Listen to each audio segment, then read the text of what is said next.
First of all, I want to say this book really changed my mind. It's a very little book and I've read a ton of books already, and although it's an 80-page book, it contains so much inspiring ideas. It's not terrific written or something like that, no. No, it's super practical. It's absolutely not an academic book, no research, no data or something. It's just his advice on how you have to run your business and how you have to live when you're starting. But if you want to start a business, this is the best book to start with.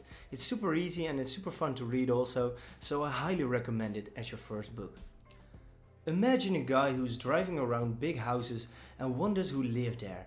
Every weekend he goes out to the big houses of the streets in the neighborhood he actually wanted to live in. Houses that are way beyond his reach. This guy was Mark Cuban.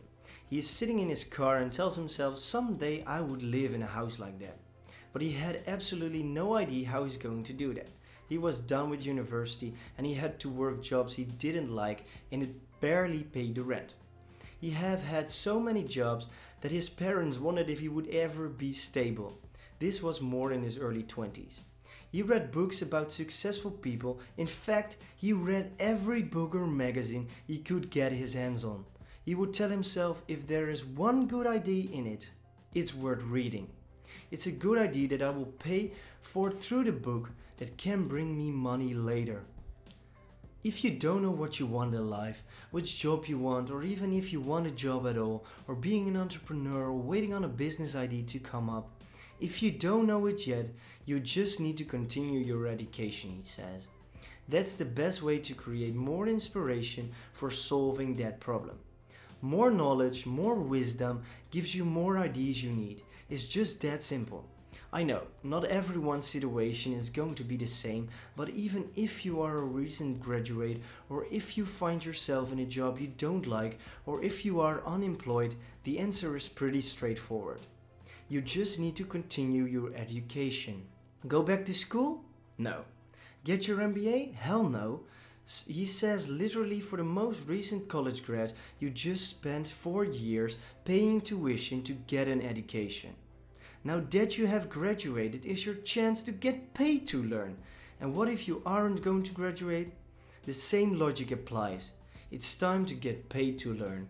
And of course, because I stand for this, of course my number one skill, recommendation or advice that I would say that you have to learn, that you have to follow, and that is of course, is get as many books as you can and perhaps get paid for it. So rule number one is read. Read a lot. And when Mark was growing up, he hoped to start his own business. It was exactly what he told himself every day.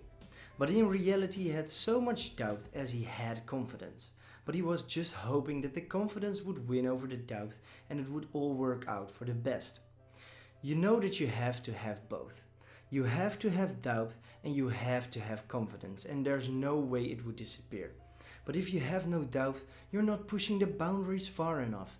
And when you have no confidence, your self-image needs to be adjusted. Because your self-image determines how confident you are. If you think of yourself as not worthy, I will give you the magic answer. You won't be worthy. You absolutely need to believe in yourself.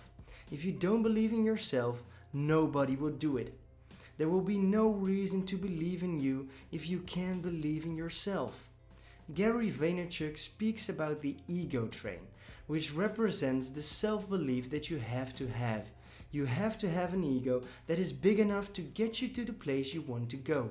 You absolutely have to be thinking good about yourself. But he speaks also about the humility train, which represents the work you need to do. If you're not working hard enough, you will have no confidence or doubt. But if you work hard enough, then of course there is doubt, because there are so many ways to do it. There's so much advice that you need to listen to, and it's obviously a hard thing to know which one is right. What feels good is mostly right, let alone the hours that you put in. If you put 16 hours into your days, you're going to think, is it all worth it? Am I doing it right? Because if you don't do it right, I'm wasting time. I'm throwing it in the garbage. But don't think like that. If you're having doubt, you're most of the time on the right path, but you just need a tiny adjustment. Make sure your doubt isn't dominant, but you have to recognize the doubt. Understand where it's coming from and try to think of a solution.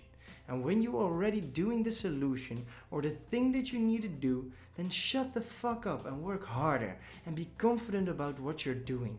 That's the only way.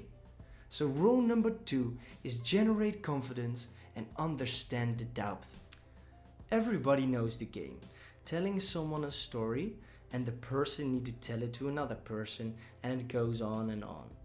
You did it in class probably when you are very young and you needed to tell your classmate. And it goes on, and when this story is gone around the whole class and comes back to the teacher gets a whole other story back. Why is this? This is because people have filters. Everybody has their own perception of the world, and everybody have a different sense of importance. Some people can just not remember everything you say to them, and other people pick things out of the story and connect them with other things. Also, people tell stories with their own dramatic touch on it and what's in their best interest. And there could be a ton of other reasons why people will tell a story different than they heard it, but the point is the story will be different. But why are we absolutely convinced that this won't happen in real life? Why do we think the information from the messenger is equally reliable as it is from the source? Therefore, it's so stupid to have a hierarchy in your company. There is no reason to do this. Managers talking to managers that gives the advice to the employees. How do you think the message will be given? With different words, different passion and different motivation. Then everything goes wrong, and when it comes the other way, from employee to the boss, it's even more hard because no real complaints will absolutely arrive to anyone, let alone be dealt with in a proper way. Keep your organization flat. If you have managers reporting to managers in a startup, you will fail. Once you get beyond startup, if you have managers reporting to managers, you will create politics, and that's also wrong. You want information directly from the source. I now read a book about leadership of Lincoln, and he also states that you need to get information as quickly as possible and directly as possible, because otherwise there would be a discrepancy in the information. Lincoln was known to go through directly the telegraph and watch the information come over the shoulder of the listener. So rule number 3 is keep the organization as flat as possible.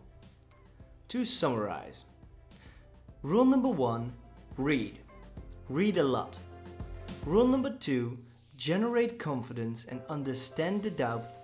Rule number 3, keep the organization as flat as possible. Thank you for watching, and as always, get your ass into action.